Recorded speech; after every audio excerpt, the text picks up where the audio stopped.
بریم شیک بیسکویت مادر بخوریم. بزن بریم. اول اصلا 15 تومن کرایه ماشین دادم. هنوزم از اینا تو ماشین هست بابا، جمعش کنین دیگه. تازه موهامو کراتین کردم، حس می‌کنم موهام برافتر از آیندمه.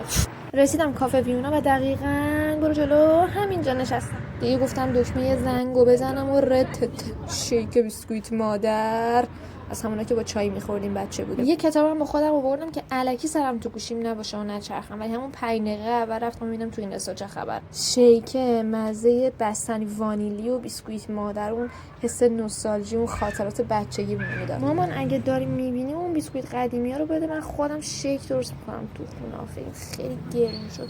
مالیاتم کلی روش کشیدن نامردا. خودش 185 بود دیگه، با مالیاتش انقدر شد. این کتابه اگه سریال بشه یا فیلم بشه چیز فوق‌العاده‌ای میشه.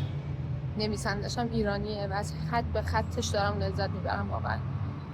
دخمه، حتما بخونیدش. بچه یکی از دوستام از به ناخن میگه ناخن، ازتون درست میگه؟ یه دونه شیک با هزینه رفت و برگشت شد 250 تومن. فعلا خدا نگهدار.